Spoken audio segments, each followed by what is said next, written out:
Hello, I am Daisy, your hostess. You made it just in time. We're about to launch into our literary time capsule to a time of magic and mysticism, a blast into the ancient Greek pantheon past to discover the first mentions of the Greek god Hermes. What is the inspiration, you might ask? Well, recently I shared the Kabbalion, which is said to be a fusion of ancient Egypt and Greek philosophy. You can find it here in our playlist. And it is said that the Kabbalion wisdom was imparted through a mythical character known as Hermes Trismegistus, the thrice great, which I learned is not to be confused with the Greek god Hermes, who was first mentioned in the 14th century BC in Mycenaean Linear B inscriptions, which were found in Pylos, Greece, placing Hermes, the Greek god, among one of the oldest gods in the Greek pantheon. So here, at least, it confirmed for me that I was able to see the roots of the Hermetic philosophy, obviously with our Greek pantheon coming way before it, years before it, obviously. Well, most of the Greek mythos was preserved orally, and it was in the Homeric Hymns, which is a collection of Greek poems and songs written around the 7th and 6th century BC, that truly brought the Greek deities and mythological stories to life. Homer is attributed to have composed the Odyssey also, which you can find here in my playlist. Hermes was the ancient Greek god of trade, wealth, luck, fertility, animal husbandry, sleep, language, thieves, and travel. One of the cleverest and most mischievous of the 12 Olympian gods, and Hermes was their herald and messenger. So it is in the hymn to Hermes that we truly learn of Hermes, his lineage, his birth, and, that he was conceived by Zeus in a secret tryst with Maia. Yeah, he was kind of cheating on Hera. And, Maia was the daughter of Atlas. We also learn where he was from and his attributes, which I just mentioned.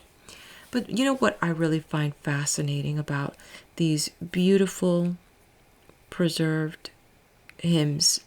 We get through the language, the feel of the mindset, the magic, the mysticism, through the deities, the playfulness, and also mischievousness, and the blessings, and just the beauty. It's just so much beauty.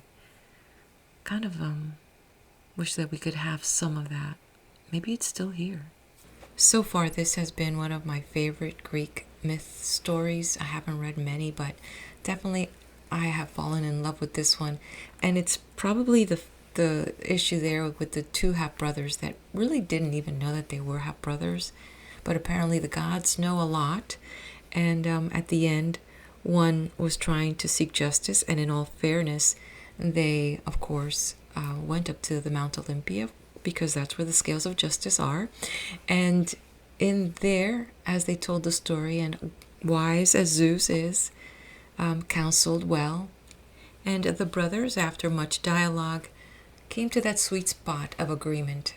And in that followed love and respect for each other. So come with me. The mountains of Arcadia call us. Veiled in this Homeric hymn to Hermes, originally written in Greek, translated by Hugh Evelyn-White.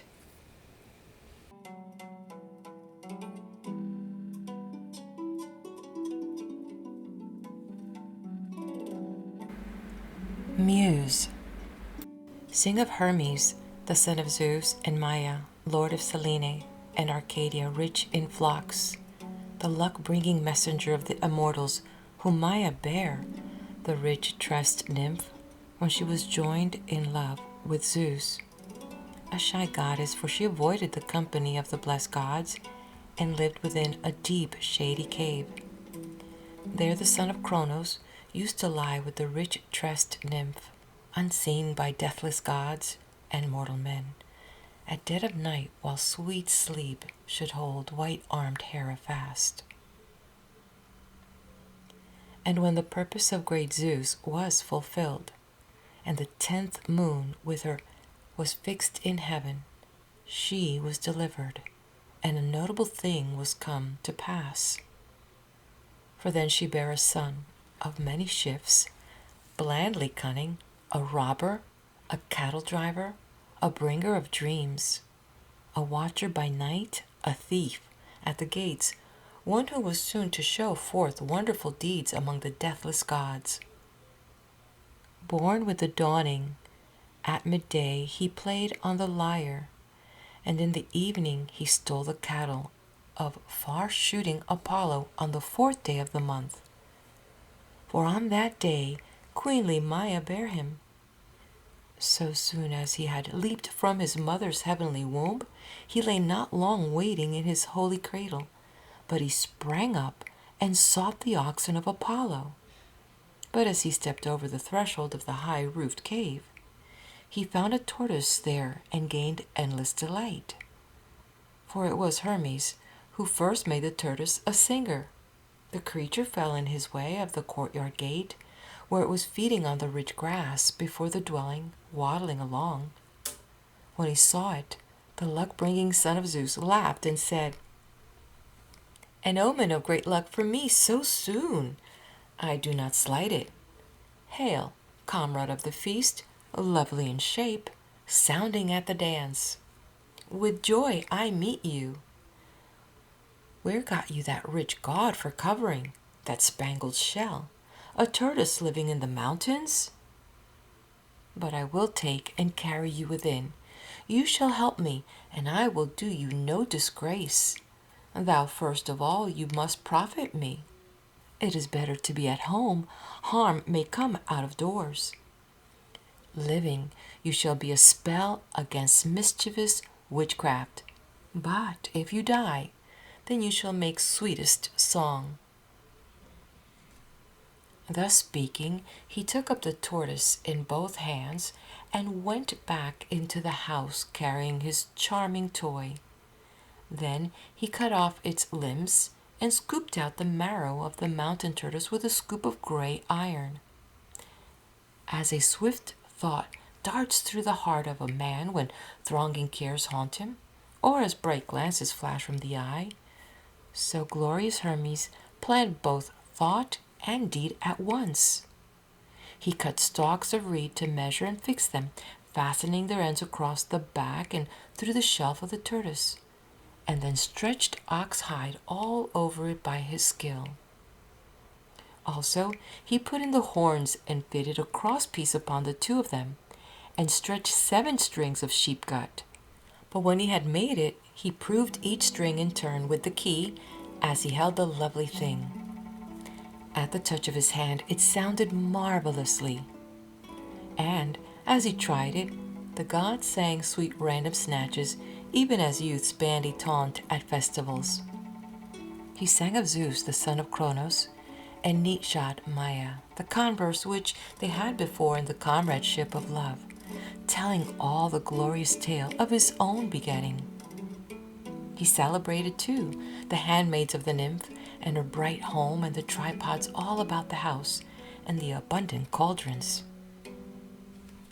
But while he was singing of all these, his heart was bent on other matters, and he took the hollow lyre and laid it in his cradle, and sprang from the sweet-smelling hall to a watch-place, pondering sheer trickery in his heart, deeds such as knavish folk pursue in the dark night time, for he longed to taste flesh. The sun was going down beneath the earth towards ocean with his horses and chariot when Hermes came hurrying to the shadowy mountains of Pieria, where the divine cattle of the blessed gods had their steads and grazed the pleasant, unmown meadows. Of these the son of Maia, the sharp-eyed slayer of Argus, then cut off from the herd 50 loud lowing kine, and drove them straggling wise across a sandy place, turning their hoofprints aside. Also, he bethought him of a crafty ruse and reversed the marks of their hoofs, making the front behind and the hind before, while he himself walked the other way. Then he wove sandals with wickerwork by the sand of the sea, wonderful things unthought of, unimagined, for he mixed together tamarisk and myrtle twigs, fastening together an armful of their fresh young wood, and tied them, leaves and all securely, under his feet as light sandals. The brushwood, the glorious slayer of Argus, plucked in Pieria as he was preparing for his journey, making shift as one making haste for a long journey. But an old man tilling his flowering vineyard saw him as he was hurrying down the plain through grassy Onchestus. So the son of Maia began and said to him, "Old man, digging about your vines with bowed shoulders, surely you shall have much wine when all these bear fruit, if you obey me and strictly remember not to have seen what you have seen, and not to have heard what you have heard, and to keep silent when nothing of your own is harmed." When he had said this much, he hurried the strong cattle on together. Through many shadowy mountains and echoing gorges and flowery plains, glorious Hermes drove them. And now the divine night, his dark alley was mostly past, and dawn that sets folk to work was quickly coming on, while bright Selene, daughter of the Lord Pallas Megamedes' son, had just climbed her watchpost, when the strong son of Zeus drove the wide-browed cattle of Phoebe's Apollo to the river Alpheus. And they came unwearied to the high-roofed byres and drinking troughs that were before the noble meadow. Then, after he had well fed the loud bellowing cattle with fodder and driven them into the byre, close packed and chewing lotus and dewy galangal, he gathered a pile of wood and began to seek the art of fire. He chose a stout laurel branch and trimmed it with a knife, held firmly in his hand, and the hot smoke rose up, for it was Hermes who first invented fire sticks and fire. Next he took many dried sticks and piled them thick and plenty in a sunken trench, and flame began to glow, spreading afar the blast of fierce burning fire. And while the strength of glorious Hephaestus was beginning to kindle the fire, he dragged out 2 lowing, horned cow close to the fire, for great strength was with him. He threw them both, panting upon their backs on the ground, and rolled them on their sides, bending their necks over, and pierced their vital cord. Then he went on from task to task. First he cut up the rich, fatted meat, and pierced it with wooden spits, and roasted flesh, and the honorable chine and the paunch full of dark blood all together. He laid them there upon the ground, and spread out the hides on a rugged rock. And so they are still there many ages afterwards, a long, long time after all this, and are continually. Next, glad-hearted Hermes dragged the rich meats he had prepared and put them on a smooth, flat stone, and divided them into 12 portions distributed by lot, making each portion wholly honorable. Then glorious Hermes longed for the sacrificial meat, for the sweet savor wearied him, god though he was. Nevertheless, his proud heart was not prevailed upon to devour the flesh, although he greatly desired. But he put away in the high-roofed byre the fat and all the flesh, placing them high up to be a token of his youthful theft. And after that he gathered dry sticks and utterly destroyed with fire all the hoofs and all the heads. And when the god had duly finished all, he threw his sandals into deep eddying Alpheus, and quenched the embers, covering the black ashes with sand, and so spent the night with Selene's soft light shone down. Then the god went straight back again at dawn to the bright crest of Selene, and no one met him on the long journey, either of the blessed gods or mortal men, nor did any dog bark. And luck-bringing Hermes, the son of Zeus, passed edgeways through the keyhole of the hall like the autumn breeze, even as mist. Straight through the cave he went and came to the rich inner chamber, walking softly and making no noise as one might upon the floor. Then glorious Hermes went hurriedly to his cradle, wrapping his swaddling clothes about his shoulders as though he were a feeble babe, and lay playing with the covering about his knees. But at his left hand he kept close his sweet lyre. But the god did not pass unseen by the goddess his mother. But she said to him, "How now, you rogue? Whence come you back so at night time, you that wear shamelessness as a garment? And now I surely believe the son of Leto will soon have you forth out of doors with unbreakable cords about your ribs, or you will live a rogue's life in the glens robbing by wiles. Go to, then. Your father got you to be a great worry to mortal men and deathless gods." Then Hermes answered her with crafty words, "Mother, why do you seek to frighten me like a feeble child whose heart knows few words of blame? A fearful babe that fears its mother's scolding? Nay, but I will try whatever plan is best, and so feed myself and you continually. We will not be content to remain here, as you bid, alone of all the gods on feed with offerings and prayers. Better to live in fellowship with the deathless gods continually, rich, wealthy, and enjoying stores of grain, than to sit always in a gloomy cave. And, as regards honor, I too will enter upon the right that Apollo has. If my father will not give it me, I will seek, and I am able to be a prince of robbers. And if Leto's most glorious son shall seek me out, I think another and a greater loss will befall him. For I will go to Pytho to break into his great house, and will plunder therefrom splendid tripods and cauldrons, and gold, and plenty of bright iron, and much apparel, and you shall see it, if you will." With such words they spoke together, the son of Zeus, who holds the Aegis, and the lady Maia.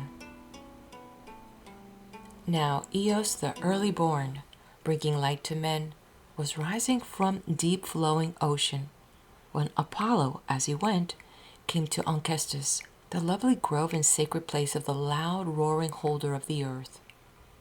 There he found an old man grazing his beast along the pathway from his courtyard fence, and the all-glorious son of Leto began and said to him, "Old man, weeder of grassy Onchestus, I am come here from Pieria seeking cattle, cows, all of them, all with curving horns, from my herd. The black bull was grazing alone away from the rest, but fierce-eyed hounds followed the cows, 4 of them, all of one mind, like men. These were left behind, the dogs and the bull, which is a great marvel. But the cows strayed out of the soft meadow, away from the pasture when the sun was just going down. Now tell me this, old man born long ago, have you seen one passing along behind those cows?"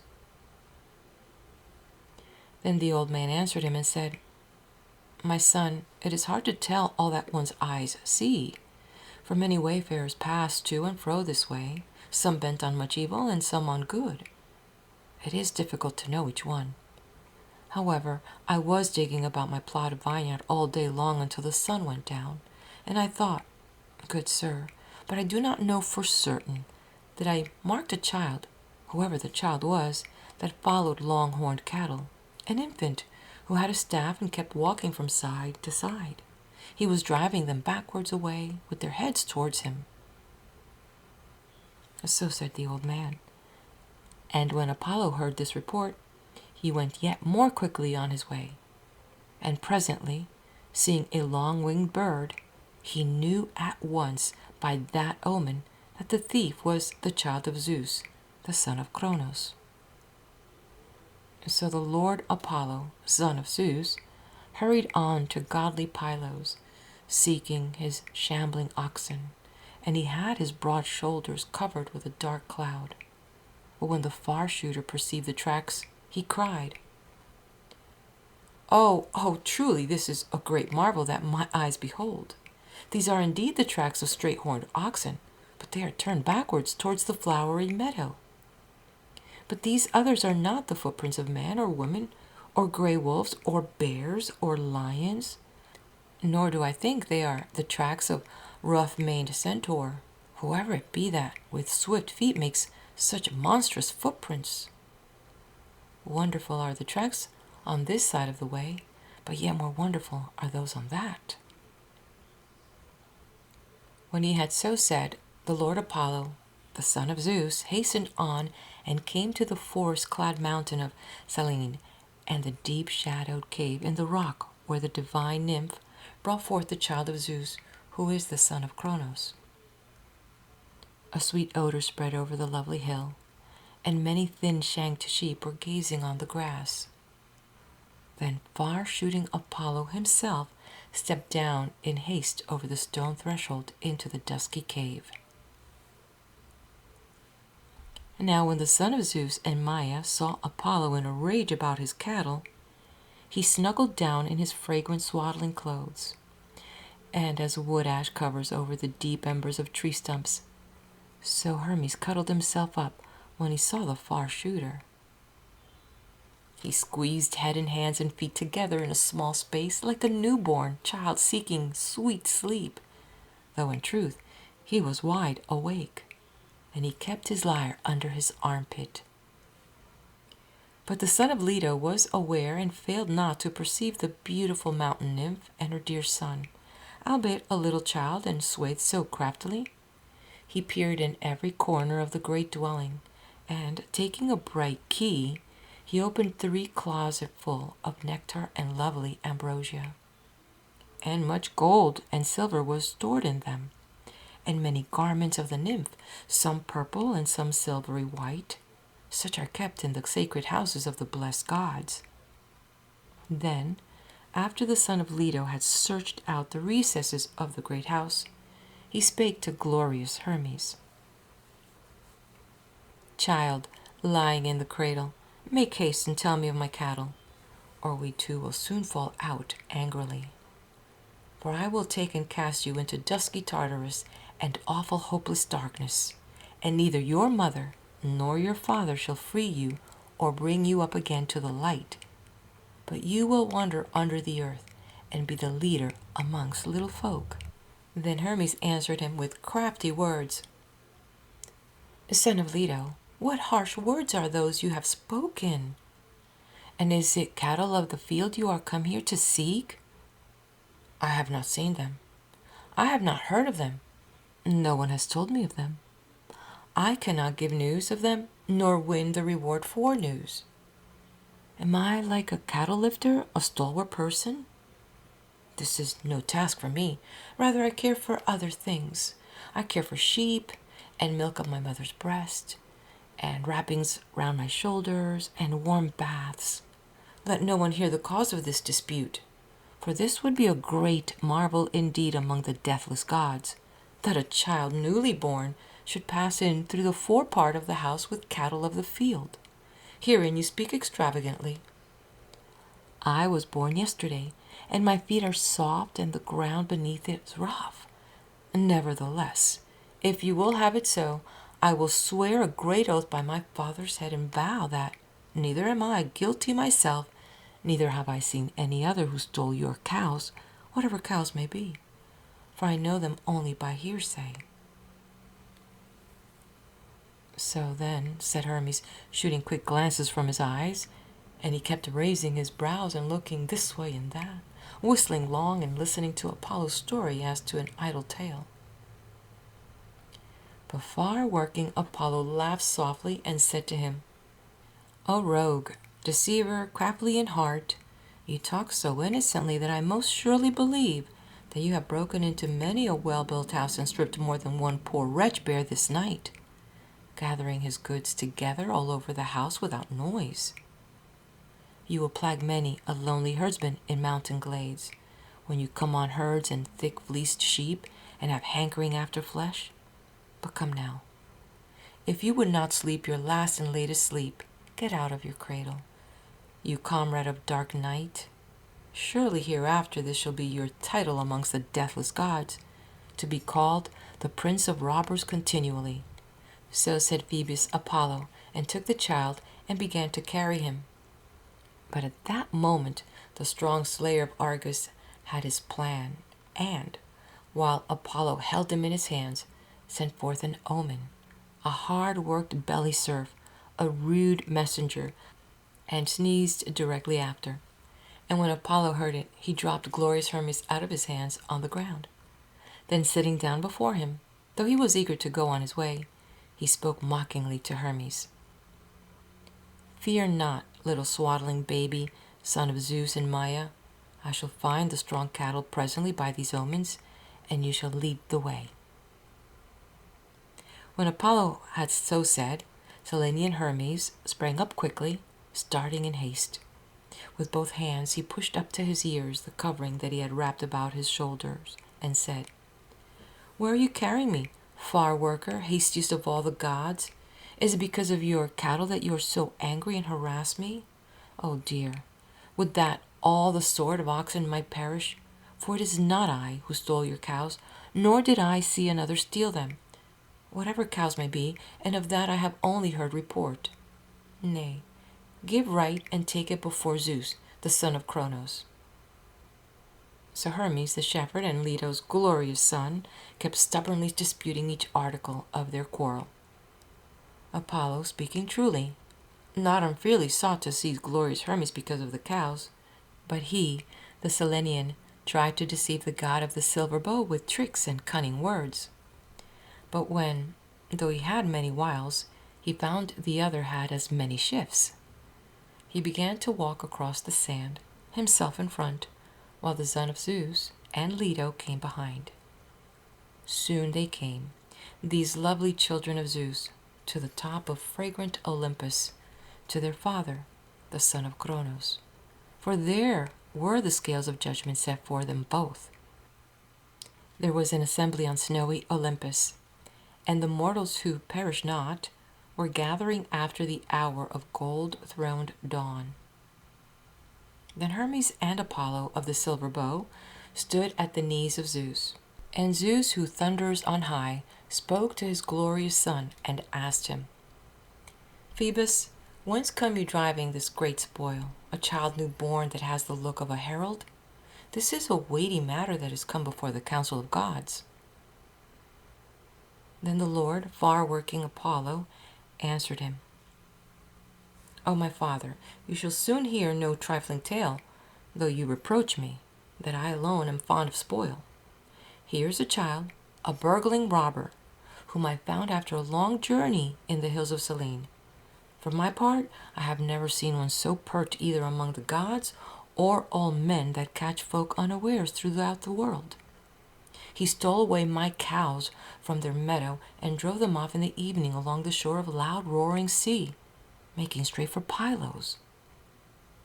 There were double tracks, and wonderful they were, such as one might marvel at, the doing of a clever sprite.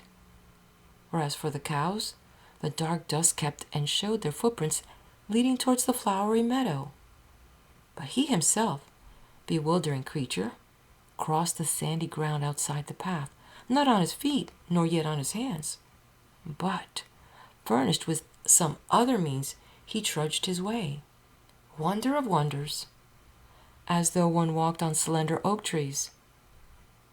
Now while he followed the cattle across sandy ground, all the tracks showed quite clearly in the dust.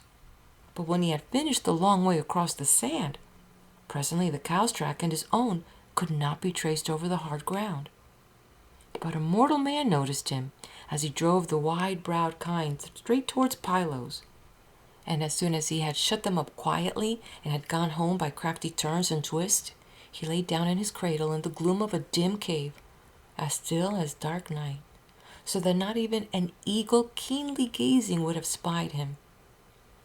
Much he rubbed his eyes with his hands as he prepared falsehood, and himself straightway said roundly, I have not seen them, I have not heard of them, no man has told me of them, I could not tell you of them, nor win the reward of telling. When he had so spoken, Phoebus Apollo sat down. But Hermes on his part answered and said, pointing at the son of Cronos, the lord of all the gods, Zeus, my father, indeed I will speak truth to you, for I am truthful, and I cannot tell a lie. He came to our house today, looking for his shambling cows, as the sun was newly rising. He brought no witnesses with him, nor any of the blessed gods who had seen the theft, but with great violence ordered me to confess, threatening much to throw me into wide Tartarus. For he was the rich bloom of glorious youth, while I was born but yesterday, as he too knows. Nor am I like a cattle lifter, a sturdy fellow. Believe my tale, for you claim to be my own father, that I did not drive his cows to my house, so may I prosper, nor cross the threshold. This I say truly. I reverence Helios greatly, and the other gods, and you I love, and him I dread. You yourself know that I am not guilty, and I will swear a great oath upon it. No, by these rich-decked porticos of the gods. And some day I will punish him, strong as he is, for his pitiless inquisition. But now do you help the younger. So spake the Selenian, the slayer of Argus, while he kept shooting sidelong glances, and kept his swaddling clothes upon his arm, and did not cast them away. But Zeus laughed out loud to see his evil plotting child well and cunningly denying guilt about the cattle. And he bade them both to be one of mind, and search for the cattle, and guiding Hermes to lead the way, and without mischievousness of heart, to show the place where now he had hidden the strong cattle. Then the son of Cronos bowed his head, and goodly Hermes obeyed him, for the will of Zeus, who holds the aegis, easily prevailed with him. Then the two all-glorious children of Zeus hastened both to sandy Pylos, and reached the ford of Alpheus, and came to the fields and the high-roofed byre, where the beasts were cherished at night time. Now while Hermes went to the cave in the rock and began to drive out the strong cattle, the son of Leto, looking aside, saw the cowhides on the sheer rock, and he asked glorious Hermes at once, "How are you able, you crafty rogue, to flay 2 cows, newborn and babyish as you are? For my part, I dread the strength that will be yours.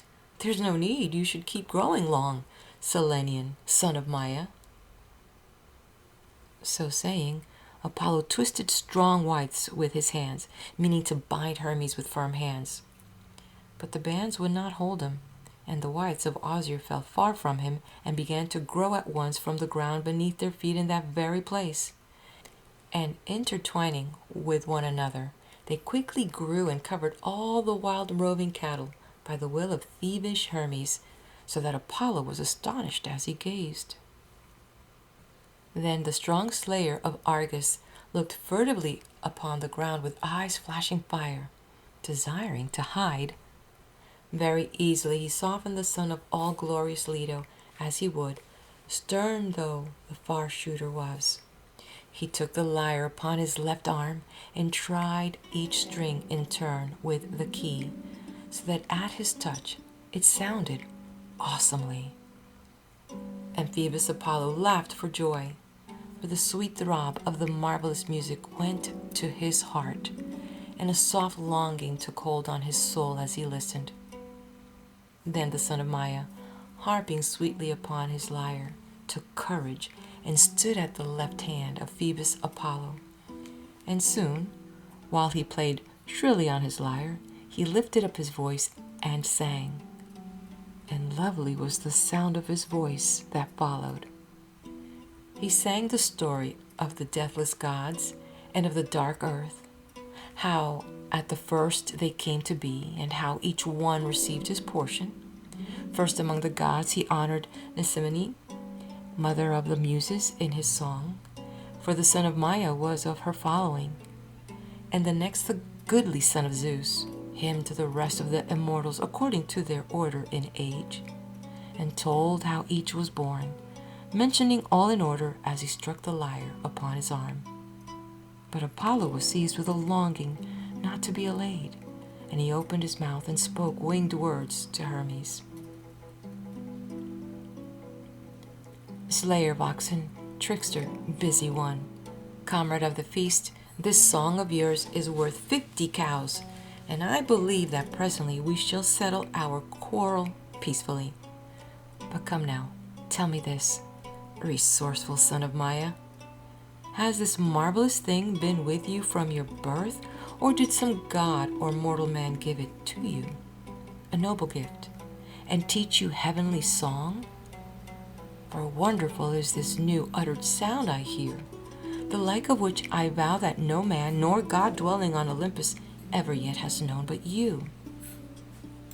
O thievish son of Maia, what skill is this? What song for desperate cares? What way of song? For verily here are 3 things to hand all at once from which to choose: mirth and love and sweet sleep.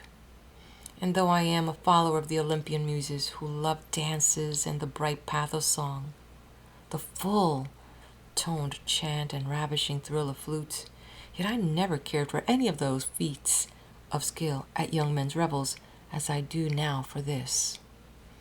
I am filled with wonder, O son of Zeus, at your sweet playing. But now, since you, though little, have such a glorious skill, sit down, dear boy, and respect the words of your elders, for now you shall have renown among the deathless gods, you and your mother also. This I will declare to you exactly.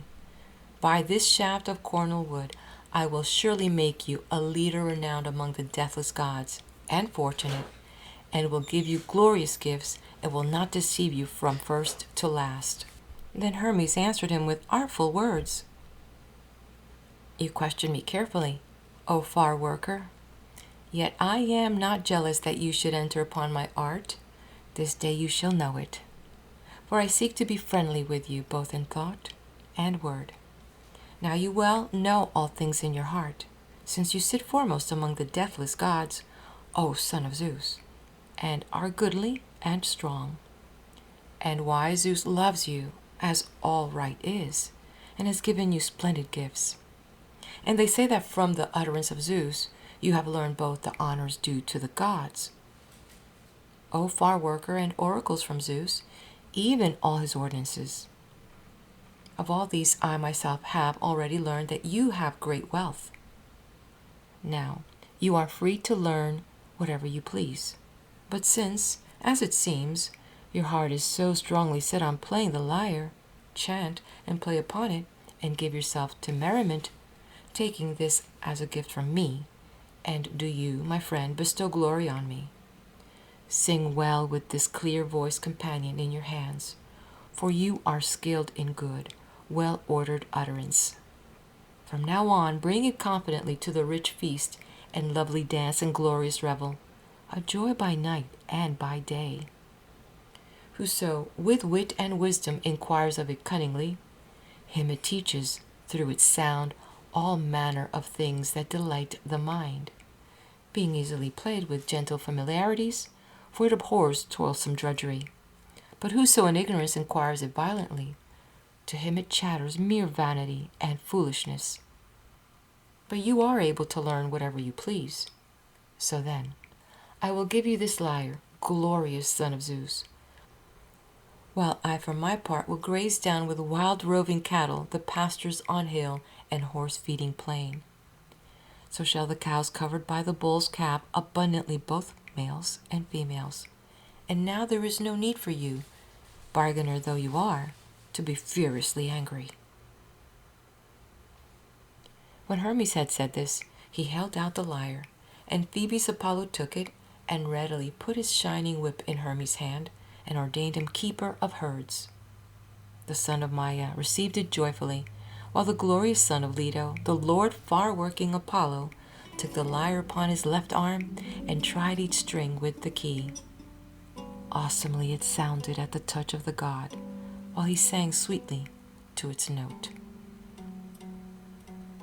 Afterwards the two, the all-glorious sons of Zeus, turned the cows back towards the sacred meadow, but themselves hastened back to snowy Olympus, delighting in the lyre. Then wise Zeus was glad and made them both friends, and Hermes loved the son of Leto continually, even as he does now, when he had given the lyre as token to the far shooter, who played it skillfully, holding it upon his arm. But for himself Hermes found out another cunning art, and made himself the pipes whose sound is heard afar. Then the son of Leto said to Hermes, "Son of Maia, guide and cunning one, I fear you may steal from me the lyre and my curved bow together, for you have an office from Zeus to establish deeds of barter amongst men throughout the fruitful earth. Now if you would only swear me the great oath of the gods, either by nodding your head or by the potent water of Styx, you would do all that can please and ease my heart." Then Maia's son nodded his head and promised that he would never steal anything of all the far shooter possessed, and would never go near his strong house. But Apollo, son of Leto, swore to be fellow and friend to Hermes, vowing that he would love no other among the immortals, neither god nor man sprung from Zeus, better than Hermes. And the father sent forth an eagle in confirmation. And Apollo sware also, "Verily I will make you only to be an omen for the immortals and all alike, trusted and honored by my heart. Moreover, I will give you a splendid staff of riches and wealth. It is of gold with 3 branches, and will keep you scatheless, accomplishing every task, whether of words or deeds that are good, which I claim to know through the utterance of Zeus. But as for soothsaying, noble heaven-born child, of which you ask, it is not lawful for you to learn it, nor for any other of the deathless gods. Only the mind of Zeus knows that. I am pledged and have vowed and sworn a strong oath that no other of the eternal gods save I should know the wise-hearted counsel of Zeus. And do not you, my brother, bearer of the golden wand, bid me tell those decrees which all-seeing Zeus intends. As for men, I will harm one and profit another, sorely perplexing the tribes of unenviable men. Whosoever shall come guided by the call and flight of birds of sure omen, that man shall have advantage through my voice, and I will not deceive him. But whoso shall trust to idly chattering birds, and shall seek to invoke my prophetic art contrary to my will, and to understand more than the eternal gods, I declare that he shall come on an idle journey, yet his gifts I would take. But I will tell you another thing, son of all glorious Maia and Zeus, who holds the aegis, luck-bringing genius of the gods. There are certain holy ones, sisters born, 3 virgins gifted with wings. Their heads are besprinkled with white meal, and they dwell under a ridge of Parnassus. These are teachers of divination apart from me, the art which I practiced while yet a boy following herds, though my father paid no heed to it. From their home they fly now here, now there, feeding on honeycomb and bringing all things to pass. And when they are inspired through eating yellow honey, they are willing to speak truth. But if they be deprived of the god's sweet food, then they speak falsely, as they swarm in and out together. These then I give you. Inquire of them strictly and delight your heart, and if you should teach any mortal so to do, often will he hear your response, if he have good fortune. Take these, son of Maia, and tend the wild roving, horned oxen and horses, and patient mules." So he spake, and from heaven Father Zeus himself gave confirmation to his words, and commanded that glorious Hermes should be lord over all birds of omen, and grim-eyed lions, and boars with gleaming tusks, and over dogs, and all flocks that wide earth nourishes, and over all sheep also, that he only should be appointed messenger to Hades, who, though he takes no gift, shall give him no mean prize.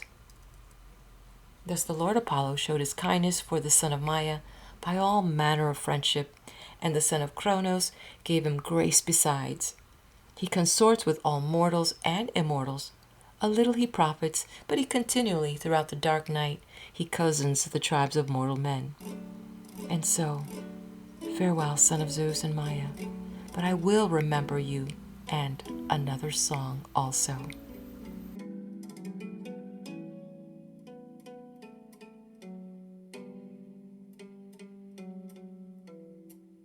And so it is that our time capsule has brought us back here. Hopefully you have enjoyed this beautiful journey to ancient Greek, through the Homeric Hymn to Hermes, translated from the Greek by Hugh Evelyn-White.